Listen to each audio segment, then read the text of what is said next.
Hey guys, welcome back to Goosejunkies episode 6. We are so excited for this episode because for the past five podcasts we have done, we have talked about Goosebumps versus Are You Afraid of the Dark? And then one episode we talked about the first five episodes of the new 2023 Goosebumps show. And we thought that every five episodes we give ourselves a break from Goosebumps and deviate towards other kids' horror IPs. And for this episode, we have a fun subject that Goosebumps really has never made product to, come to compete with, let's just say. And that is gymnasium basement horror.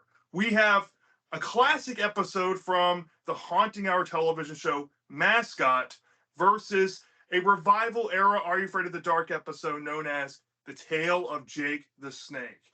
Now, our panel tonight might be kind of small, but we're working with what we got. Ultimate Goosebumps main and Goosebumps for Dummies could not be here tonight, but we will shout them out later on and we'll put their information in the description and in the comment section of this video to go check out their content. But like always, we do have some resident panelists. We have Spongy444 after, a mild hiatus from the past few episodes. He is back. Welcome back, Spongy. It's good to see you. I'm back. How you doing tonight?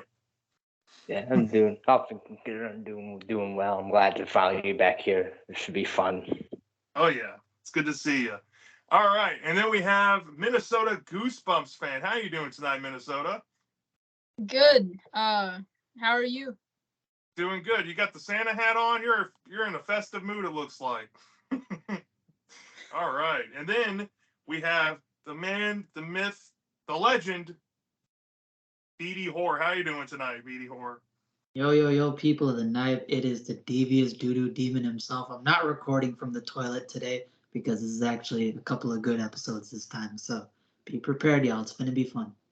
All right. So I guess since we're not talking about Goosebumps, we'll start off with the R.L. Stine associated property first. Haunting Hour. Mascot. BD Horror. You're the one that recommended Mascot to me in a Q&A a while ago, and that's how I first met you. And then you joined the Discord server, and we've been good buddies ever since. Mascot to you seems like it was a childhood favorite. Let us all know what Mascot is about, and what do you think about the episode? So Mascot was I used to watch Haunting Hour as a kid on a weekly basis, so that was something I was never able to do with Goosebumps because I was too young. So I got to enjoy these episodes basically weekly. And when I saw Mascot for the first time as a kid, I fell in love with it, as much as many other people have within the fandom too, because I thought it was super fun. The monster creeped me out. And yeah, it just resonated with me a lot. Now, my opinions have slightly changed as an adult, but I still enjoy it a lot nonetheless.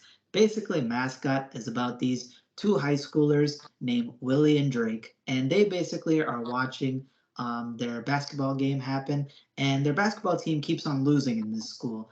And they notice that the opposing team for the rival school basically has this great mascot. It has a bulldog. It's well beloved amongst the fans and people who watch, and they always seem to win. So when they look at their school and reflect on their team, they notice that their mascot is less than desirable. The mascot for their school is a person, thing, something named Big Yellow, basically Big Bird's demented looking cousin.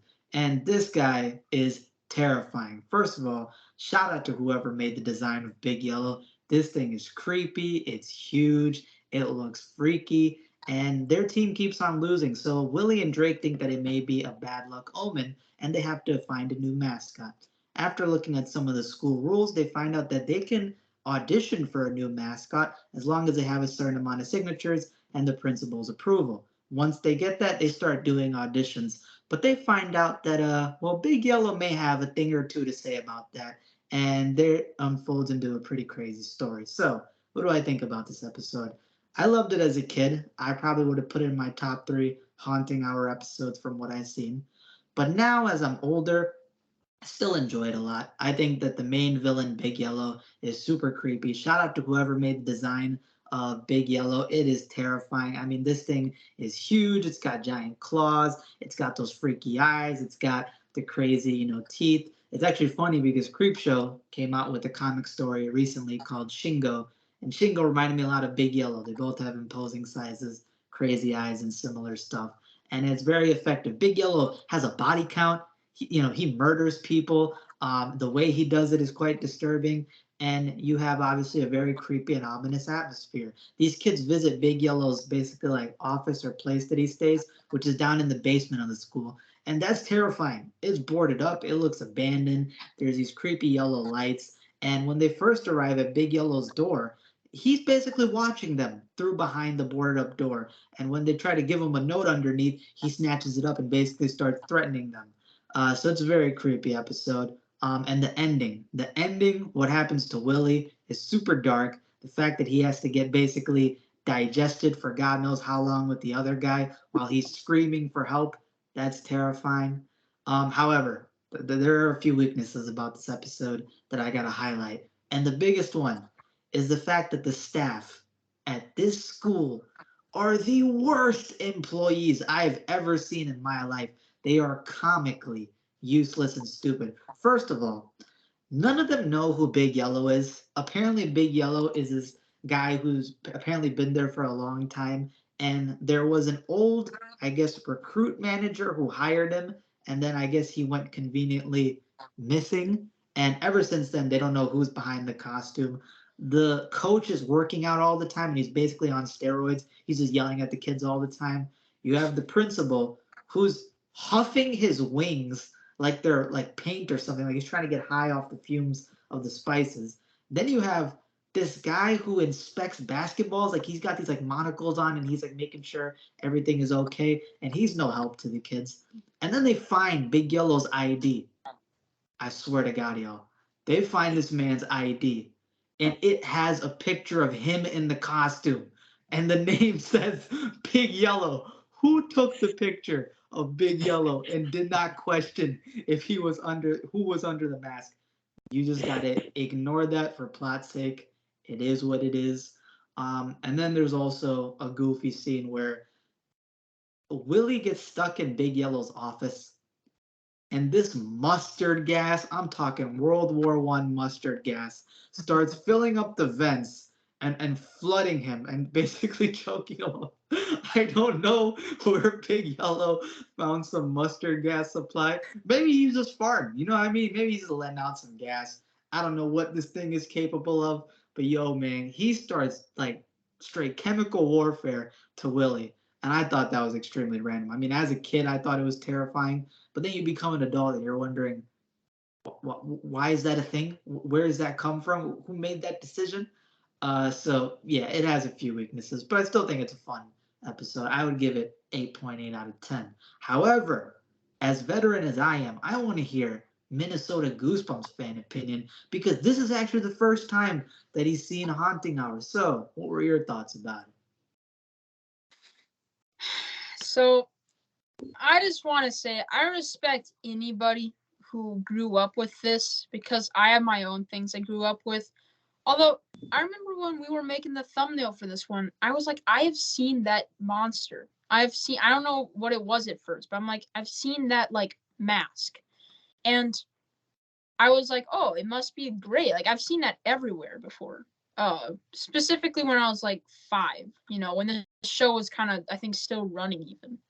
But I then watched it and it starts out okay. I mean, it's kind of boring if I'm being honest. I don't really remember how long it was. I think it was like 25 minutes, but yeah, about the length of an Are You Afraid of the Dark episode. And it was just so boring. And then it starts to like finally show the monster more. And I think that it was talked up way too much. This thing was not scary at all. I mean, it was the stupidest thing I've ever seen in my life. This dude does dances that are so bad. I mean, y'all, he literally went like this. You can do it. That big love gonna be your next TikTok star. They play this music that isn't creepy at all. It just made me laugh. This guy's an idiot. Whoever's behind this costume, y'all, if it's a monster, a man, I don't know. I forgot. Because it was so boring. Or or I don't think it shows it actually. It was stupid. And not gonna lie, I'm not a fan of modern horror at all. I've seen a few movies or TV episodes, even the new Creep show.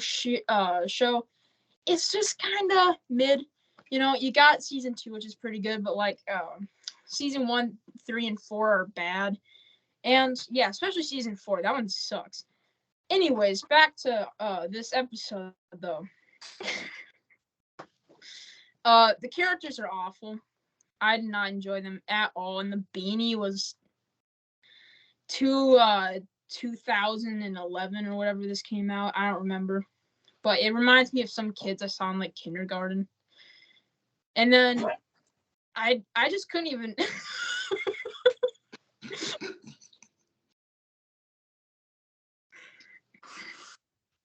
Okay. I couldn't even I didn't even like understand. Just skip me. I don't have to say anymore. It was bad. 3 out of 10. All right, let's turn it over to Spongy. Spongy, what do you have to say about Mascot? All right. Yeah, Mascot. Like back in the day, I wasn't like I liked it, but I wasn't overly attached to it just for taping and other type going into. And then later on, like nowadays, when you get people nostalgic, it's starting to become a big favorite because probably for the icon element, or big the thing you see and people remember. And when I last watched it a few years ago, I gained a bigger appreciation for it. I quite like the one. I don't love it for taping, but it's pretty good. I kind of like how it played off the idea of how like mascot costumes are like supposed to be sort of like goofy and fun, but they look even like the goofy ones look a little creepy because they don't blink or anything like that. But playing off the idea with the weird creature with like total weird line between sort of goofy and sort of creepy. Like at times it's sort of funny, times creepy, sometimes it's both. And I think Big Yellow was really memorable for that reason. I think it could have gone too hard into like far and a little bit here and there, but for the most part, things were like creepy enough. It got some, that at the Godfather reference at one point, which I love, the horse head, and I've got some stuff like with the adult, which you brought up, and the mustard gas. I agree that felt. I like the ambiguity where we don't totally know what Big Yo do, and I think that makes it scarier than like we can come up with our own theory, and I think that's sort of fun with. But I'm kind of glad they don't explain it. I think that would bring more questions. And the ending, a good dark ending. And I liked the main kid. All right. One of them, the nerd, is played by Nick Percha, who we can watch in the Bookfield TV show, which I'm a big fan of. I love seeing him here. He was also in Terrible Love. He was in another episode. So I prefer one with deeper layers, but I do like the complexity of this one and how creepy and weird it can get. So for like scaliness, I think it make it a fun quality, if not amazing for my own personal taste, but it's pretty good. Go back to get a mascot. Yeah, I can totally see where you're coming from, but me inversely, because I'll go ahead and say what I'm about to say. I loved this episode when it first came out. And I thought all the comedy stuff was like more uncomfortably funny. I first watched this episode when I was in high school. What was this? A season 2 episode from the show? So this must have been 2011-ish, and I was a junior in high school. I was watching this show, impressed by how dark they were able to go with certain things. And this episode shocked me, especially with the ending, and that always has stuck with me. Whenever I think about this episode, I think about the ending to it because of how warped it is. It is one of the most screwed up endings I've seen in kids horror. And the fact is, being a fan of the show and looking into things, they were going to make a continuation of this episode at one point. If the show continued on, we would have got a Mascot 2 or Part 2, whatever the case would have been. And I hope we would have got some sort of explanation of what's going on here. I've always thought, somebody online one time said that there was like a fan theory that there was like some sort of haunted sentience living inside the Mascot costume, or maybe it was the person that first put on the costume they were murdered or something, and then now their bodily essence has taken over the mascot costume as a physical body or something. That's a really cool idea, and I kind of wish that would be the origin. However, there are some clunky things I want to go over. I've always kind of noticed these, but for the past few times, and I've made a review on the channel, I've noticed some clunky things.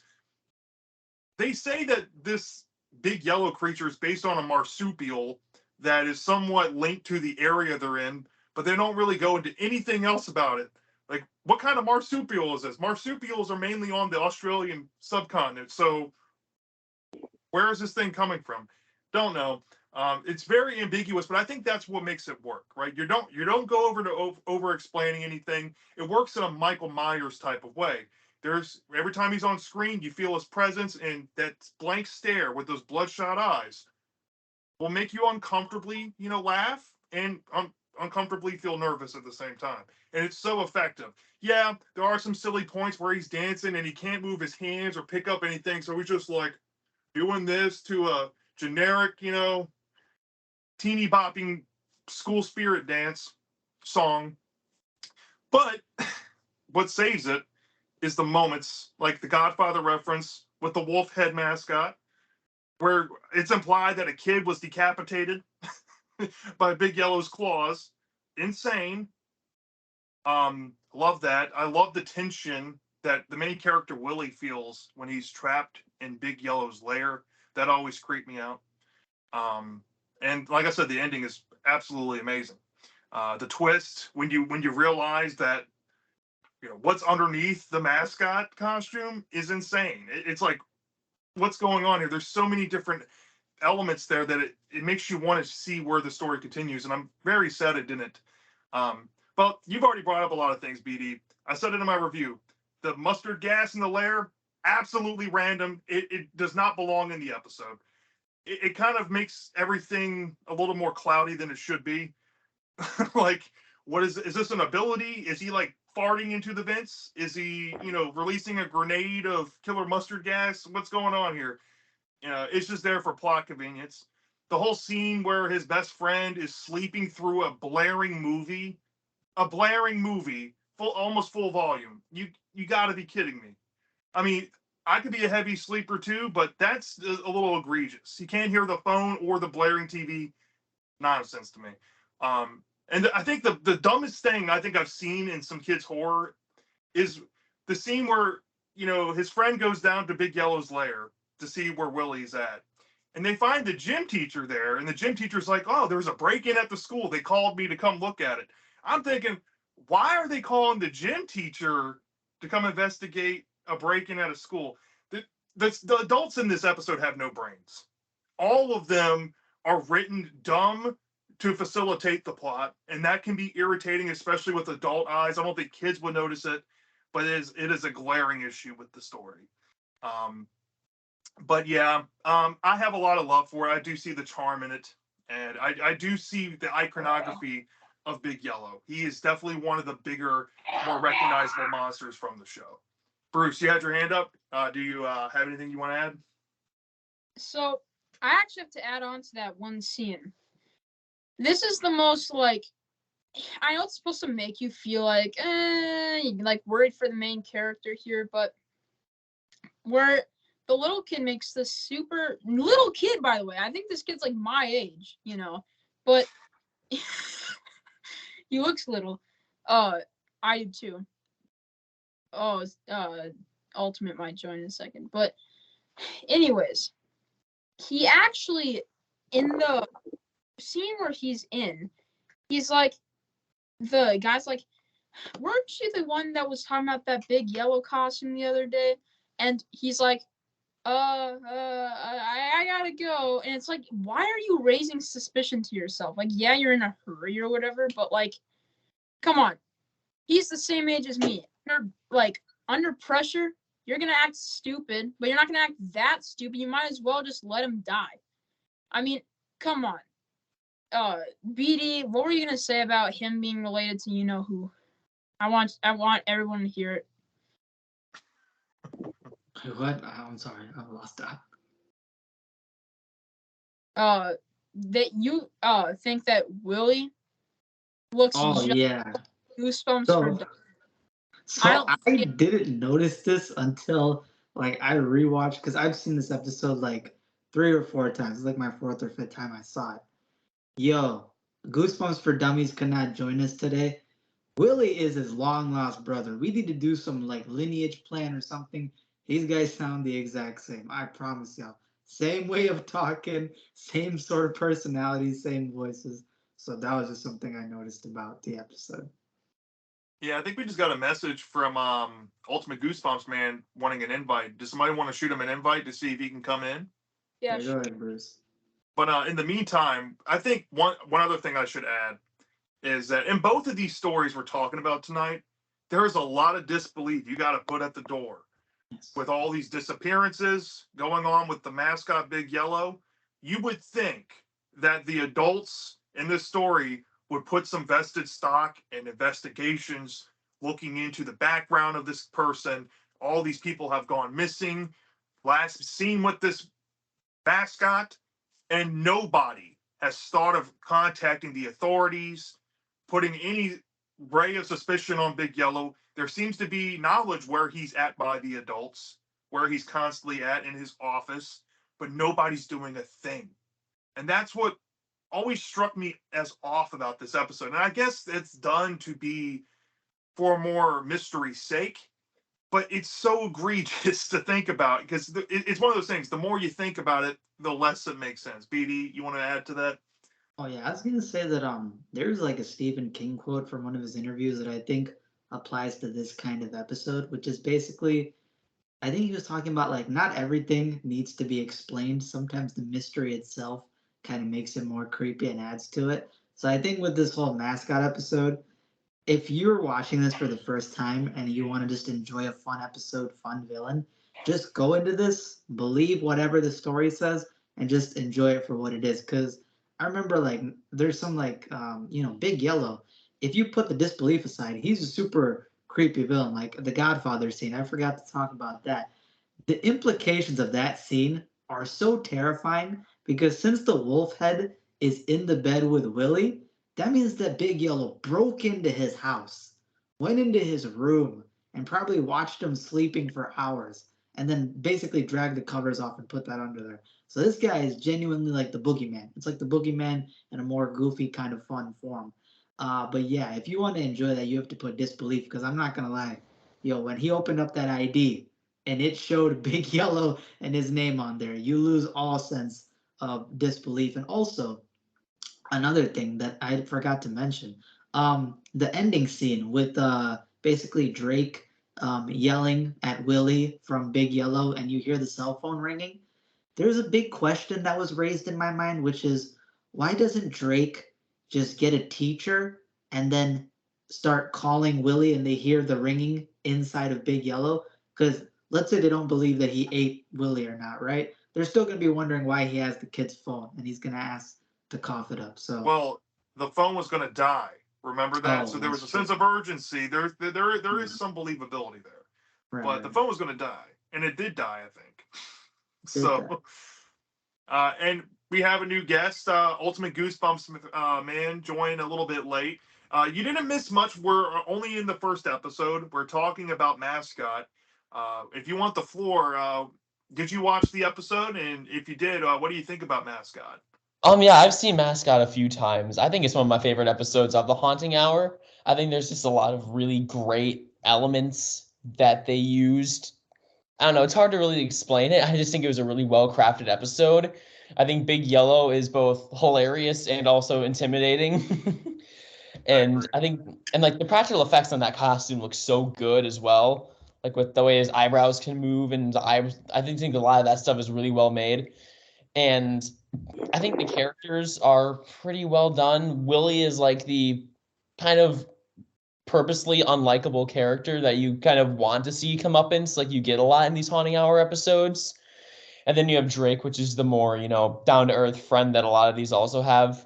I think it's just a really well balanced episode overall. I think there's a lot of great pacing, some great tension, especially near the ending. Yeah, I just think it was a really solid episode overall. Yeah, so would you say, I think everybody might agree with this, that this episode isn't more layered with the characters more so than it's just a fun experience to see Big Yellow in action. It's mostly just there for caricatures to be given a really cool and unique monster, essentially. Even though one thing, I think to give this episode some merit and credit to, I think that the whole wanting to have a mascot is a cool idea and setup to a story. And I think that if they made some tweaks, especially, I've already brought up the gym teacher being called to investigate this. If the gym teacher, this might be mild spoilers, all he had to say is, hey, look, we have to sacrifice your friend to Big Yellow. If he just said something like that, that would make some sense why the adults were hush hush about all this. Like there's some type of sacrifice they have to make to him. That would have been really dark. And that's all they had to do. It's like 5 seconds of lines. But I think without that, there is a lot of goofy moments, but it's mostly fun. A lot of heart was put into it. The caution was great. And I think all of us would think that this is a good episode, minus Bruce. You missed what Bruce had to say. But we all think that this is pretty good. I think Spongy, you say it's fairly, pretty good. Yeah, probably putting like in the 10.5, 10.8 range, depending on the feeling, like in that range. Yeah, I think it's a very good for myself. I give it like a 4.3 out of 5 stars. I know BD Horror probably gave it like a 4.4 out of 5 or an 8.8. I think that's what you said. Mm-hmm. And then Bruce said 3 out of 10. So, so this is a good episode. Great concept for gymnasium basement horror. It's fun, has a lot of charm, great villain, iconic for the show that it's in. And then you have the Are You Afraid of the Dark counterpart that I've heard a couple people on the internet say that this is pretty much Are You Afraid of the Dark's version of Mascot, which made me very curious. The first time I watched this episode was actually about a year or two ago. And I don't remember how. I think I found it on Daily Motion and I watched it. And I liked it. And I've had an up and down relationship with it. But this pretty much is a similar idea. And Spongy, why don't you go ahead and let everyone know what the Tale of Jake the Snake is about? Yeah, the Tale of Jake the Snake. I had the kid Wiley, I think his name was. And he into hockey and he wants to be better at it. And basically in the gym basement, got discovering the fellow named Jake the Snake, to kind of a such a guy, and he basically gives him the hockey stick that belonged to someone before, and the hockey stick gives him the ability to be much better at hockey, but of course comes with a price in that he started to become a bit more jerk, but more importantly go through some body horror stuff, and he had to find a way to, and he alienates a friend in the process. And then he had to try to find a way to defeat Jake the Snake and foil his big plan he got cooking up because he's been doing this with other people before. And that's basically what the primary plot with Jake the Snake is. Yeah, I mean, I guess I'll start with my thoughts and then pass back to you, Spongy, and then we'll pass it around.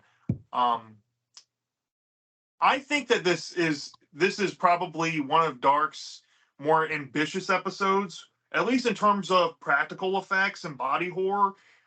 There's some really well done things with the Wiley character here.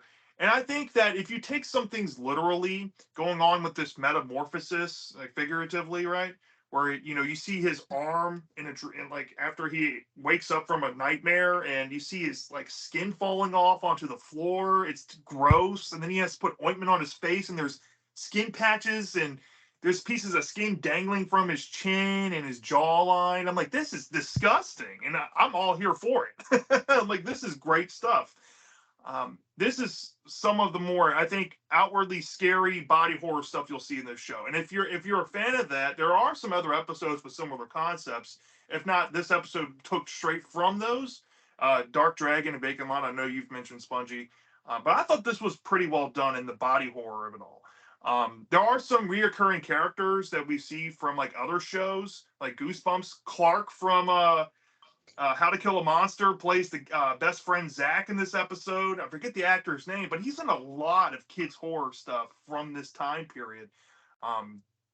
And the fact that this came out in the revival seasons is perplexing to me, and how fun it is for what it's trying to be. I think that some people might, I've kind of grasped this with Wiley's character. He is kind of a douchebag throughout the episode. The moment he gets the hockey stick, the Jake the Snake hockey stick, he treats his best friend Zach like a piece of crap. And I'm shocked that Zach wanted to help him, but I think that should be taken as the hockey stick is changing him, and he's not really being himself.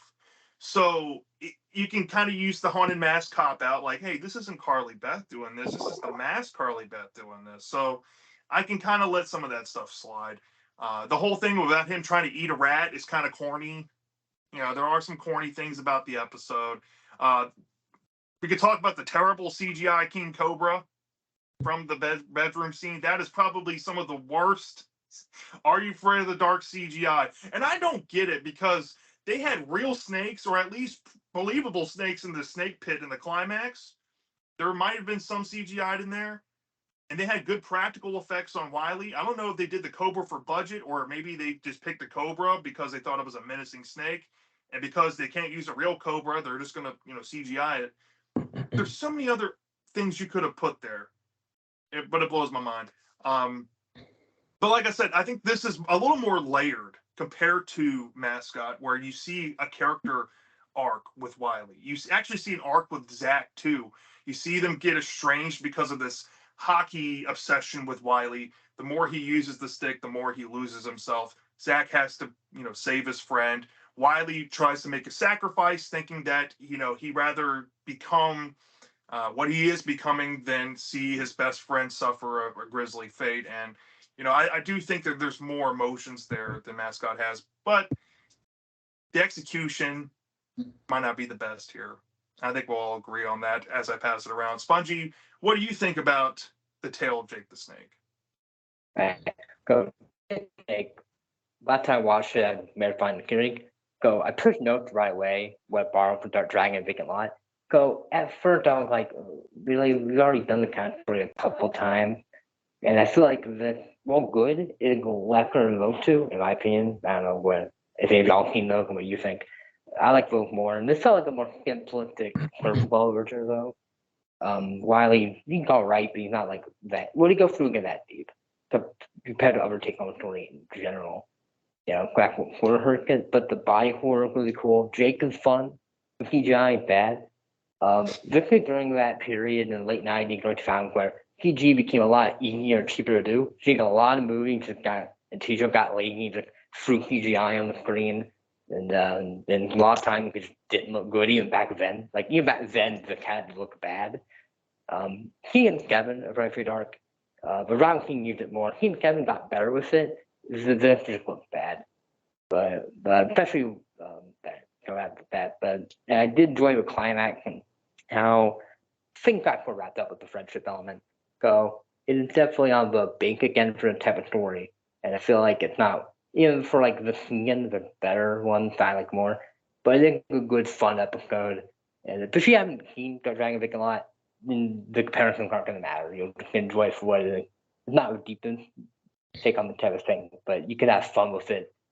You won't get past a few clunky elements here and there. So I think good, it's not like that good in the grand scheme of things, Yeah, and but with the CGI on, like, do you think that the CGI looks goofy on Jake the Snake himself?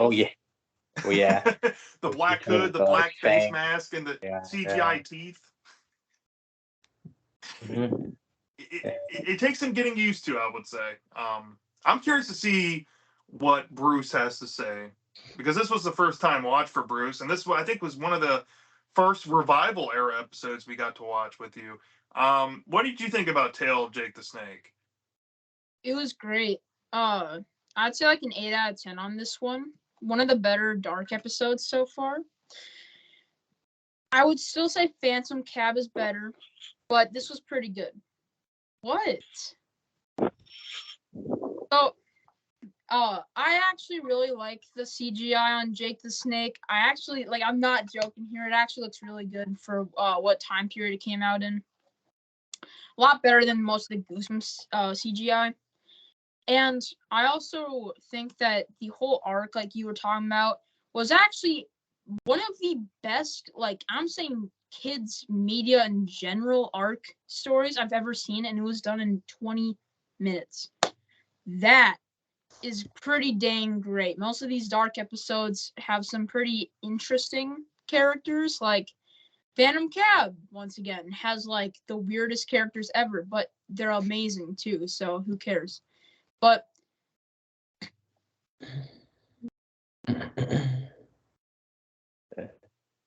uh sorry, BD distracted me. So anyways, I think that this is a very great story, and Jake the Snake is one of the best villains of all Are You Afraid of the Dark and Goosebumps combined.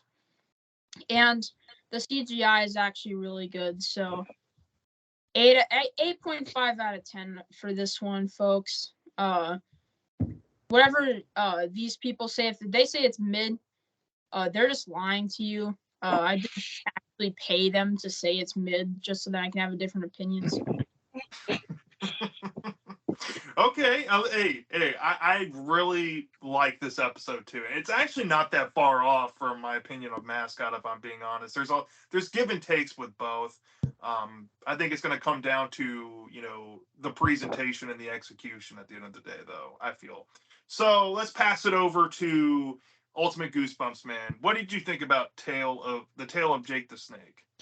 Well, if I'm being honest, I was not able to watch the full episode because I started it tonight and then I had some family stuff to go to, so I wasn't able to finish it. So I got through like the first bit of it, and then I've seen clips here and there from it. But from what I've seen, I thought it was decent. I think, it was really fun seeing the kid who played Clark in How to Kill a Monster, since I actually legitimately just watched that episode earlier today. And that's one of my favorite episodes of Goosebumps, so that was really fun to see him in there. And from what I saw, I liked the characters decently. I think, Wiley is kind of, even though I'm not a big sports person, I think he's pretty relatable and kind of his wish to be better. Because I think a lot of us, and whatever we are a part of, have had that feeling every once in a while. So I think that, his goal is very sympathetic, even if he doesn't exactly go about it the right way originally. And like you guys mentioned, from what I've seen, like, he does have a character arc, and there is a good way that his story wraps up, and that he is essentially willing to sacrifice himself to save his friend. And I think that is a really good message for a kid's thing, because while obviously kids shouldn't have to, necessarily die or give up their lives for other people, but it's still, it's still a good message of being willing to sacrifice something that you want for the better being of another person. Yeah, I saw Wiley's situation in the climax essentially the exact same as Steve Boswell's situation in Haunted Mass 2's episode. He was put in a rock and a hard place. You know, if he didn't go with the status quo, or if he didn't do this, he would have been fine. But he did it in hopes that it would save somebody, and he was willing to be tormented or whatever was coming to him. So I like that. I think that resonates well in Haunted Mass 2's episode, and I think it resonates here as well. And both of them, it's especially in Steve Boswell's case and in Wiley's case, I think it vindicates them for all the crap they were pulling previously. So at least in the context of this episode, this is only a single episode. It's not a two-parter, so there's not a lot of story fleshing. There is some things that are kind of skimmed over with it, but for the most part, same effect, I feel. So yeah, great points. And we'll pass it over to BD Horror. What did you think about the tale of Jake the Snake? This was actually an episode, again, this is one that I did not see during my original binge of the show where I got through half of it. So this is actually the first time I got to watch Jake the Snake. And I have to say, this is probably the same way that I feel about Midnight Ride, which I think this is a good episode. I actually gave it the same score as Bruce. I gave it an 8 out of 10. I think it's good. I think it's a fun one. The main thing that I have to commend to this episode is I really like the plot line involving sports. I'm not an athletic guy. I'm not a sports guy, but I always like the idea of people trying to become better and underdogs getting an opportunity to do something. At the cost of great power comes with great responsibility. There's actually a short story of R.L. Stein from Tales to Give You Goosebumps called How I Won My Bet. This kind of reminded me of that, involving the object that can make you a good athlete, but at the same time, it'll come with the cost. I think that this episode, as Completionist mentioned, has good body horror. For any of you who have gotten sunburn, the scale thing is really disgusting, especially with the skin peeling off, and you can see the layered skin underneath. So I thought that whoever did the practical effects for the episode did a great job involving that. I liked the fact that we got to see the guy who's from How to Kill a Monster in here. That's the first thing I noticed. So I'm right there with you, Ultimate Goosebumps man. I noticed that as well. It's a nice nod. And I like Jake the Snake primarily as a villain. I think that it's a nice contrast to Big Yellow because Big Yellow is this kind of menacing, physical, imposing figure that's kind of like unstoppable. But Jake the Snake is more so kind of like a ghost figure. He manipulates people. He finds people that are weak-willed, makes them into victims, and nobody really knows that he exists. So he's kind of within the basement, physically, but also figuratively. And although this is a fun episode, there were some few complaints that I have about it. The first thing is I like the guy who's the friend, but Wiley, I understand why Wiley is the way he is, but upon the first watch, he is kind of a douchebag.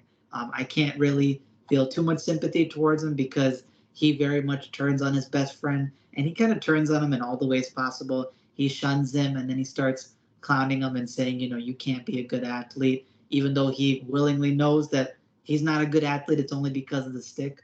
And his friend still sticks up for him and protects him. So shout out to him. He's a better friend than Drake from the Big Yellow episode.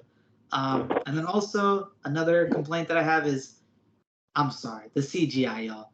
They should have stuck with practical effects because I get it. It's an old show. They don't have as good CGI. But man, that Cobra scene, y'all, I would have given it a pass. I was almost going to give it a pass. But then they had the nerve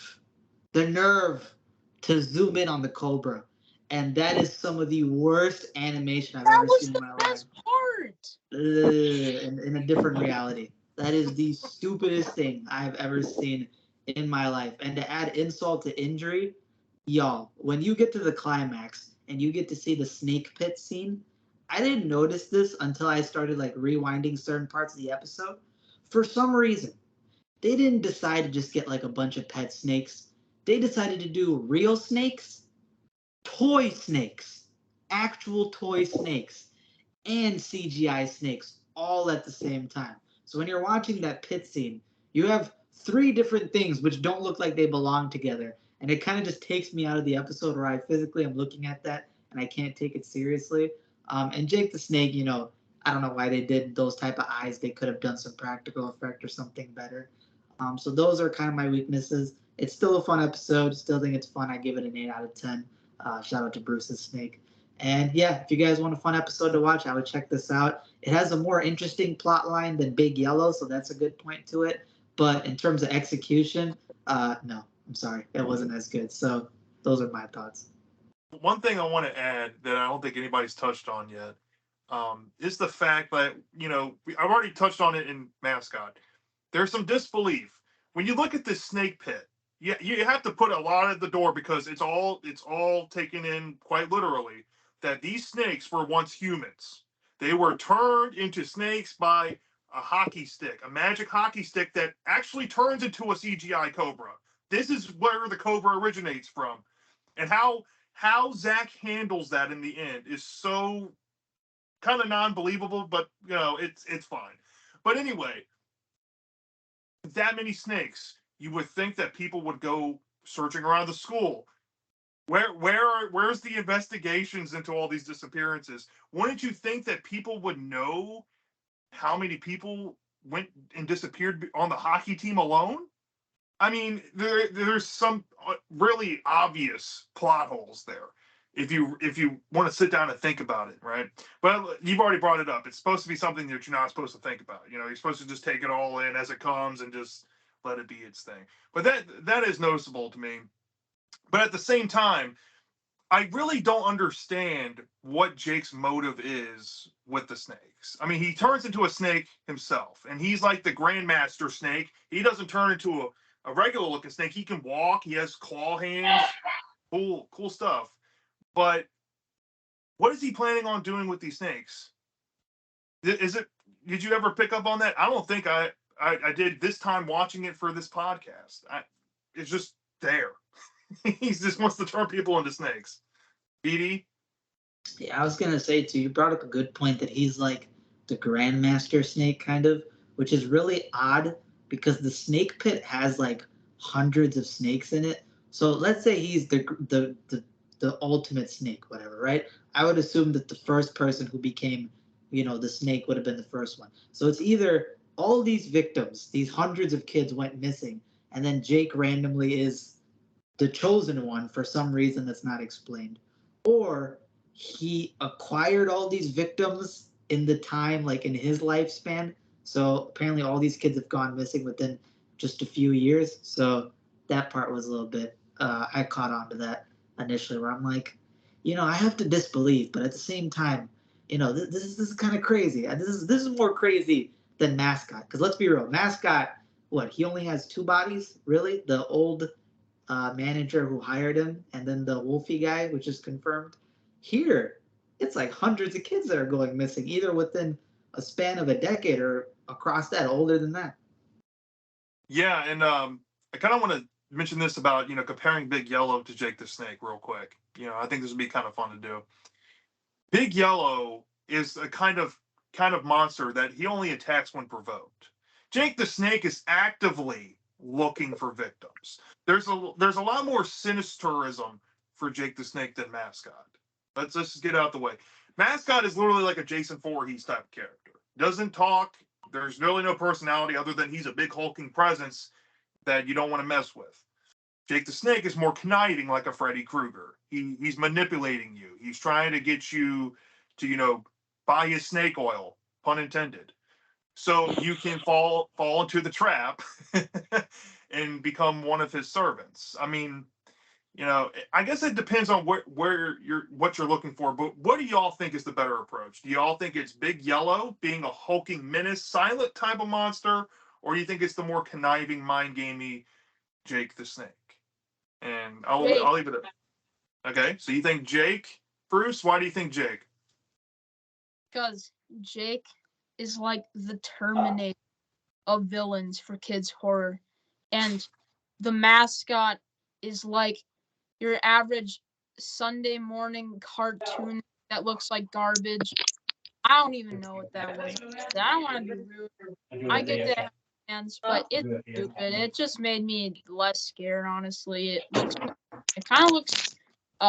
There's an animation I saw once of like this guy who has like 3 strands of hair and like one eye's like dangling off to the other side. That's what it reminds me of. It just looks so goofy and not fun, like not scary at all. To the point where, especially during that dance scene, I'm just like, I'm laughing and it's not unsettling. I'm just like, how did this get approval? So Jake the Snake wins by a long shot here. As the better concept of a villain, okay. Ultimate Goosebumps man, which one do you think is a better concept of a villain? That's kind of hard because, as again, I didn't really watch all of Jake the Snake, so I don't really have as much context there.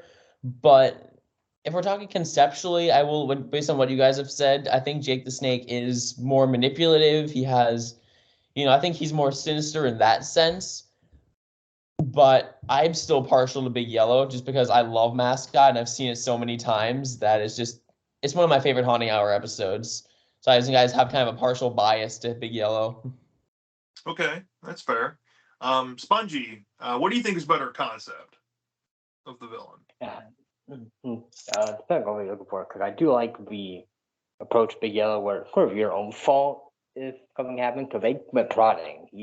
Big Yellow didn't start. Hashtag Big Yellow did nothing wrong. But everyone who went prodding, so I think that's more of a cautionary tale. Well, Jake Snake, yeah, he got to get the offer, but Jake Snake still going out of the way to make the offer. So Jake Snake is more fun, but Big Yellow probably creepier. And I think Jake Snake played a little more seriously. or in the very least, Color Goosejunkies didn't feel that intentional. Or Big Yellow, he's trying to toe more that line, and I think Big Yellow, yeah, I think because especially with the ending, Big Yellow wins in the end, or Jake Snake loses. Because I feel like I think they could probably more fun, but Big Yellow, something about it, the ambiguity, making it a stronger idea. I think simplicity is key to the one.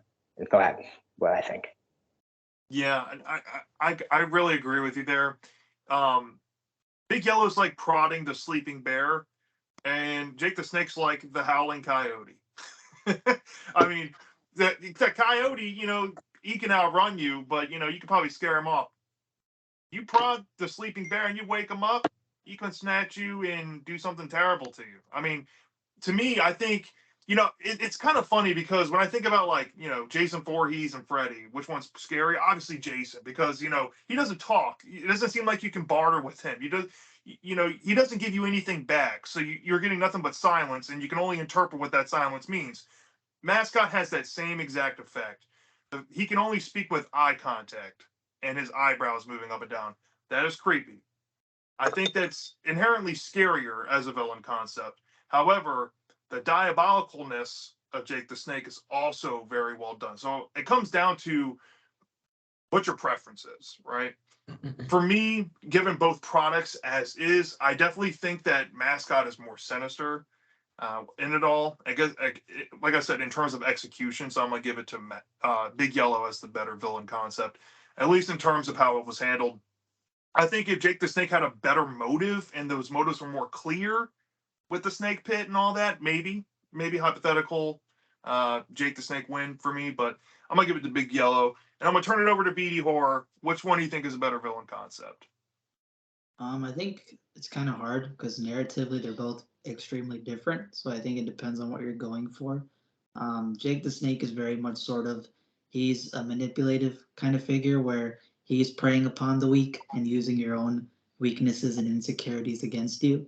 Versus Big Yellow, who's just kind of this menacing figure. To me personally, I I think that the whole manipulative villain has been done a lot, and I think that Jake the Snake, even though he is scary and the implications of what he can do is scary, oftentimes he's very much kind of like a snake. He's running away from people. When you see the best friend or any teacher or person comes down, he basically hides away in the basement and nobody knows he even exists. Big Yellow has this presence to him where, first of all, he's like 9 feet tall. He walks up, he has authority over the school. And the reason why Big Yellow scares me is because, as far as we know, within the parameters of the story, if you're a high school kid, he's unstoppable because there's no person inside of him. He has his own sentience. Willie takes off his head, and his body parts are able to move independently of each other. And he has a body count. When he eats you and kills you, you basically get digested within his stomach for God knows how long. It's again like this giant monster that's coming after you. Jake the Snake, as far as we know, can be taken down. If you found Jake the Snake, he could possibly be taken down. It's just the fact that nobody knows he exists. So he's kind of like this ghost or apparition that only targets a few people. So to me, the fact that Big Yellow was stalking Wolfie, he did the Godfather scene, he's eating people, and he's basically the king of the school. Like, forget the principal. Big Yellow owns the school. Like, everybody is afraid of him. Nobody's willing to tell him down anything. And just the way during the audition scene, when he goes up to Willie and he's like lumbering over him and he stares at him, and then he starts raking his claws against the table just as a warning. To me, he's much more imposing. So I would give it to Big Yellow. Okay, so that kind of leads into the big question: who wins the fight here, Mascot or Tale of Jake the Snake? I think that we can all agree that Bruce's answer is going to be the Tale of Jake the Snake. Am I right, Bruce? No, it's Mascot. All right, so we'll give Tale of Jake the Snake 1 point from Bruce. The Ultimate Goosebumps man, you think it's Mascot?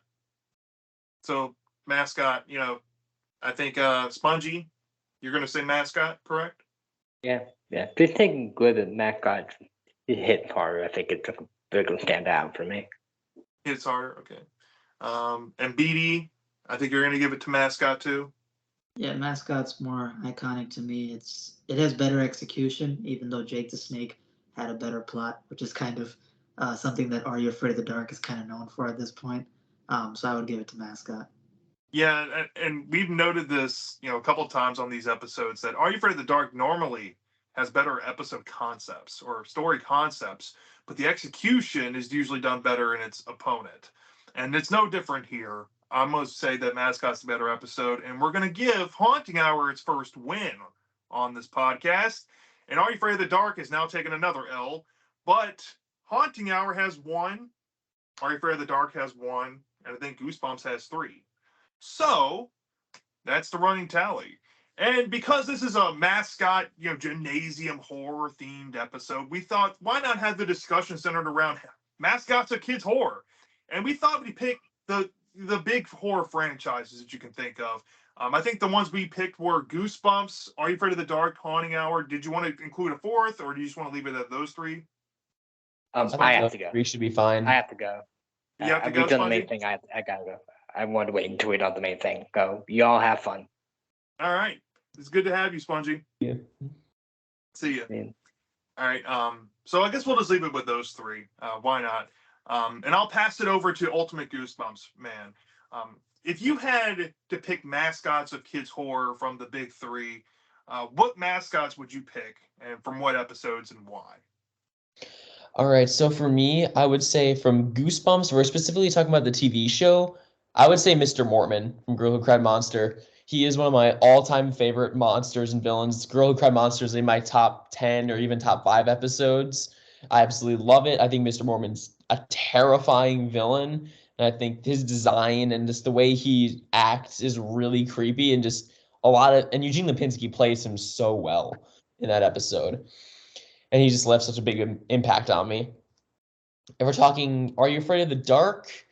That's hard. I would say probably, I don't know. I really like the Crimson Clown from Tale of the Crimson Clown. I think he's just really intimidating and has just a lot of really genuinely scary moments in that episode that I think just really are impactful, kind of like how Mr. Mortman is really scary. I think Crimson Clown is. And I know everybody loves Zebo, but I prefer Crimson Clown as that clown mascot. And then for Haunting Hour, it's hard because, again, there's a lot of them that I really like. I like Big Yellow. I like the Dreamcatcher. I think he's great, especially as a Freddy Krueger fan. I think Dreammaster is great, or Dreamcatcher. But I would say my favorites, honestly, the Pumpkinheads. I just think they have such a great design, and just the fact that I know a lot of Haunting Hour villains do this, but the fact that they actually are successful in actually killing the main kids of the episode, just makes them terrifying. And just the idea of having your head removed and replaced with a pumpkin, and then having your own head turned into a pumpkin, is just such a scary concept. And like, I don't know if it's ever confirmed in the episode if they're still alive, like their heads are still alive when they're growing on those pumpkin patches or not. But I think that whole visual is just really unnerving, and I just love it. All right, great picks. I think the Pumpkinheads episode is something that I've only seen a handful of times, so you're making me want to go watch those episodes again, because I remember the ending and I remember how terrifying those were. They're like pretty much Attack of the Jack-o'-lanterns on steroids. So yeah, great pick. Mr. Mortman, played by Eugene Lipinski, with the bug eyes and the flailing tongue. That lives rent free in my head. Great choice. And the Crimson Clown. He has a creepy little voice, and the balloon trick he does, and he pops his head. That's creepy.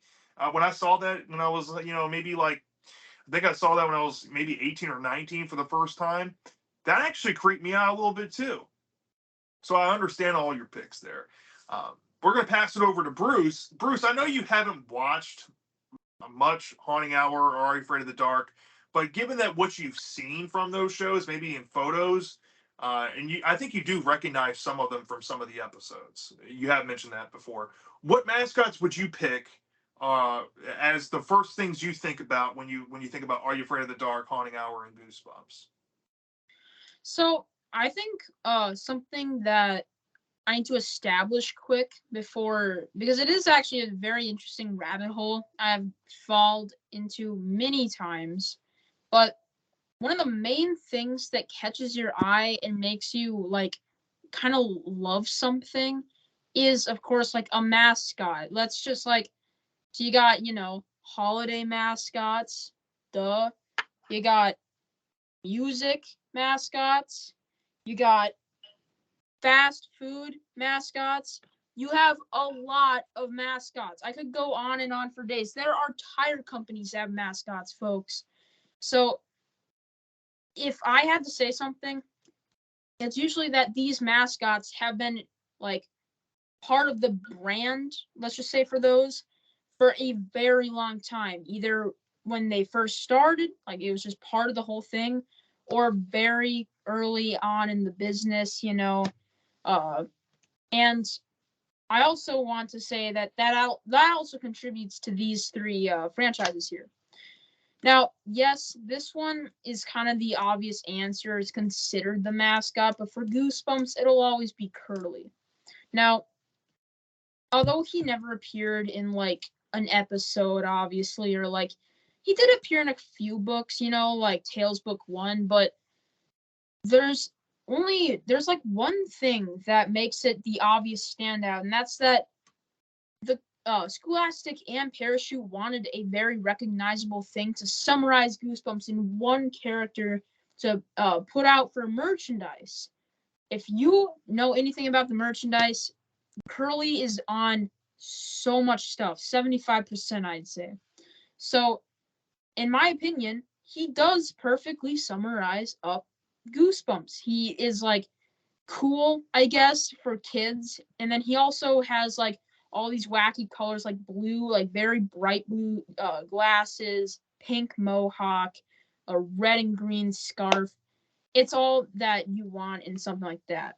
Now, for the other two, I'd have to say the circus man from Laughing in the Dark for Are You Afraid of the Dark? Because that is one of the very first episodes. And I think that it also kind of acts in a way as like something like the Crypt Keeper, where although he never really had the chance to shine in that fashion, you could see him like imagine if that episode did extremely well, which I'm pretty sure it actually did. This would have been a good pitch idea, but imagine him like opening up each episode kinda like after the Midnight Society does their whole thing. It could have like a little bit more of an intro maybe as well in the beginning. You could see him. So I would have to say him for Are You Afraid of the Dark? And I know this sounds obvious, plus I don't know too much about Haunting Hour at all. But I mean, what better mascot for Haunting Hour than the character names the mascot? Well, kinda. But he is a mascot. He is easily, I was skimming over Haunting Hour episodes before I watched it, and I didn't recognize any of the characters or villains that I saw in them. I didn't like watch them, but I saw like photos. But I recognized that mascot, the big yellow guy, so much. I just remember seeing that on like creepy YouTube videos from way back. You know the ones. Shout out to all my fellow older people in the community. You guys know the super satanic crap that you would see on like early YouTube. Awful stuff. It gave me nightmares when I was a young one, but he was in that stuff. I remember there'd be flashing crap with like red lights, and then you just see a picture of him. So you can tell it had an effect on people such as Curly, or I don't really know if like I said, the circus guy did, but you get the point. It had an effect. These guys had effects on their brands or their licenses.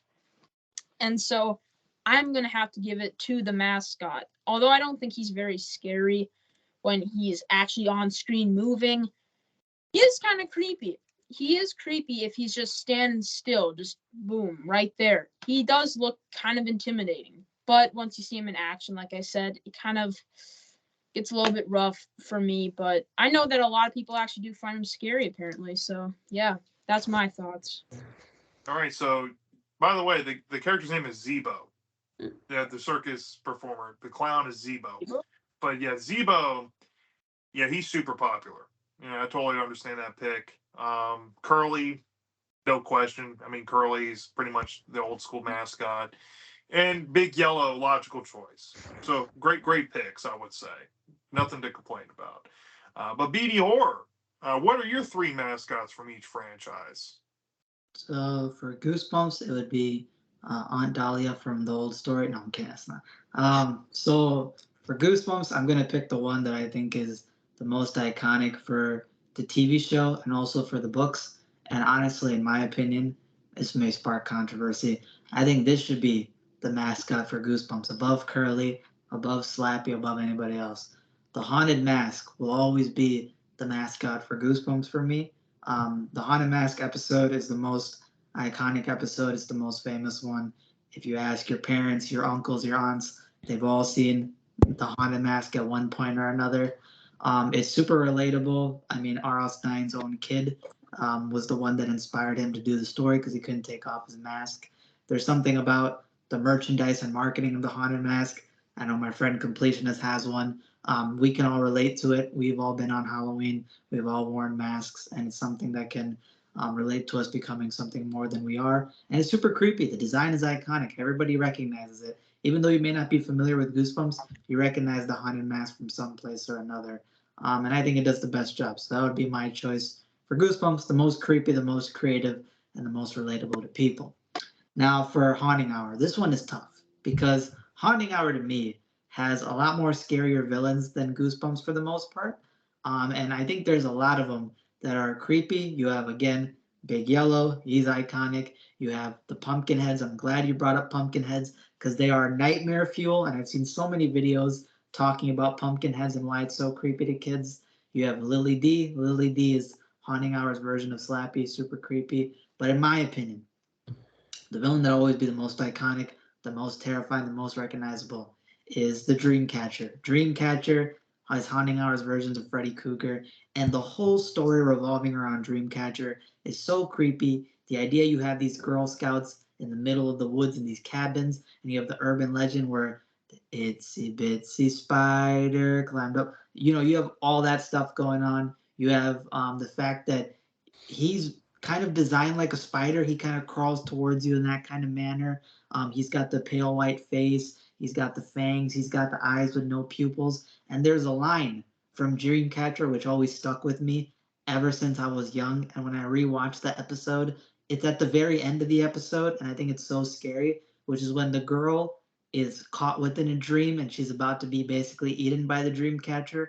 And she says, you know, I'm awake, I'm awake, I'm awake. This isn't a dream, this isn't a dream. And the Dreamcatcher is crawling towards her, basically the Grudge style. And he says, you wouldn't be here if this was a dream. If this was a dream, I wouldn't be here.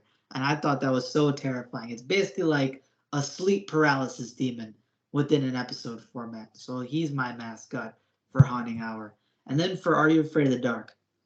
I have to go with what's, in my opinion, one of the most iconic episodes, one that everybody knows. And this is the creepiest villain. Again, if you've seen JonTron admitted this is one of the scariest monsters from Are You Afraid of the Dark?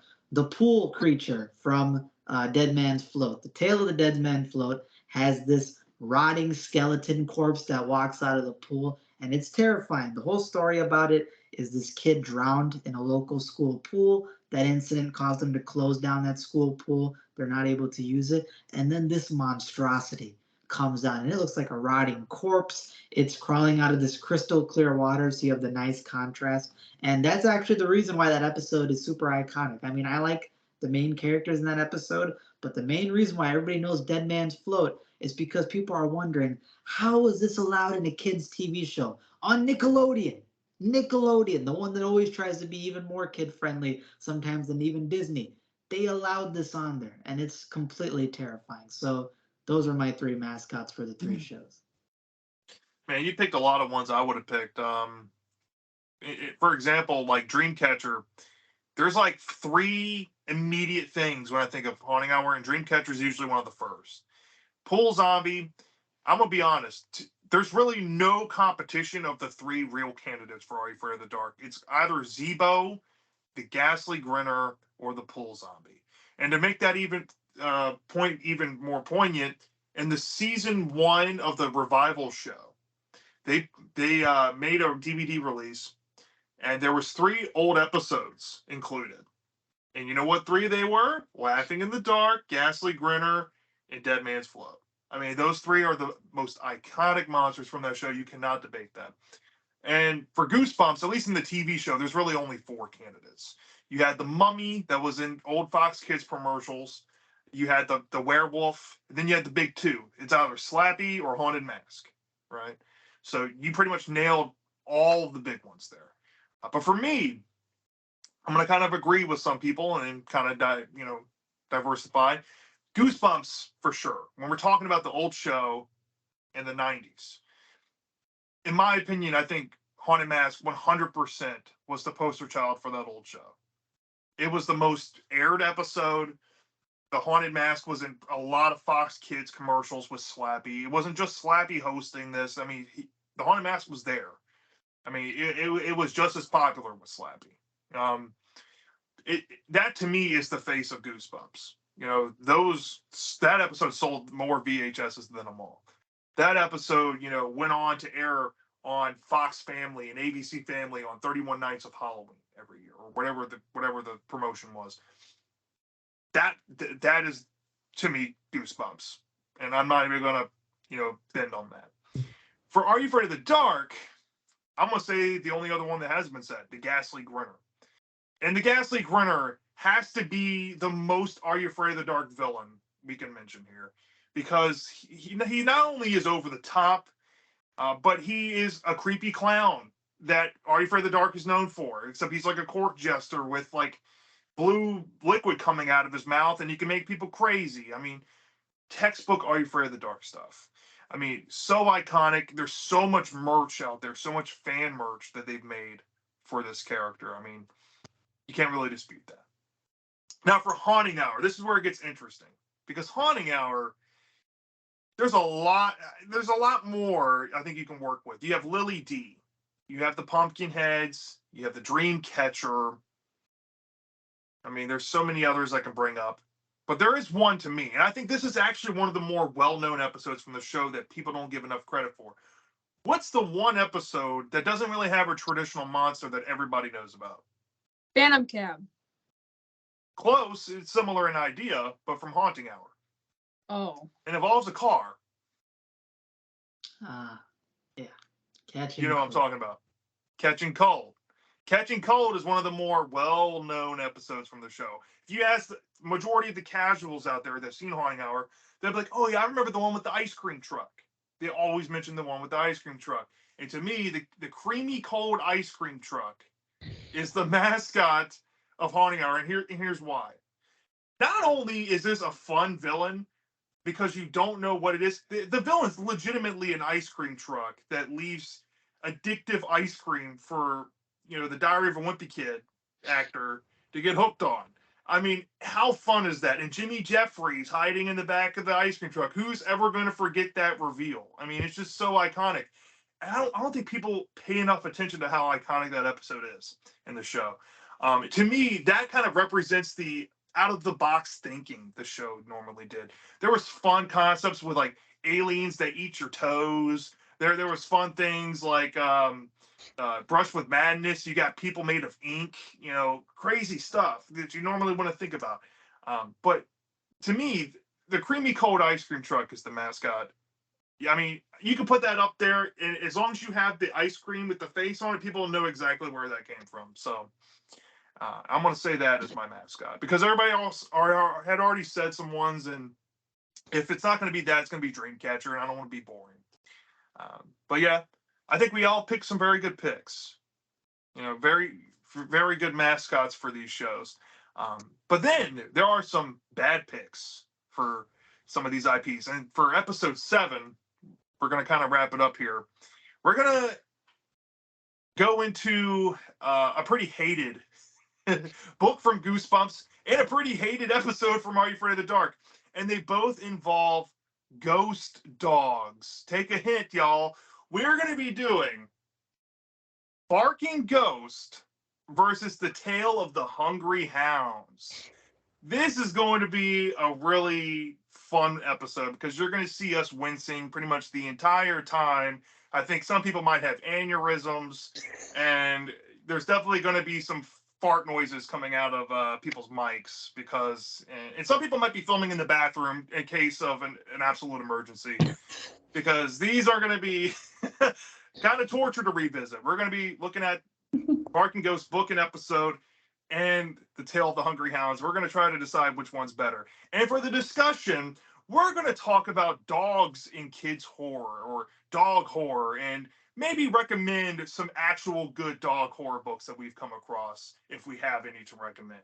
So until next time, Spongy left early. I'm going to put Spongy's information down in the comment section and in the description of this video.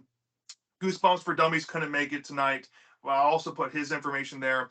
I want to thank Ultimate Goosebumps Man, Bruce over at Minnesota Goosebumps Fan, and BD Horror for coming on. I will put all their information as well for you to go check out. Please like and subscribe.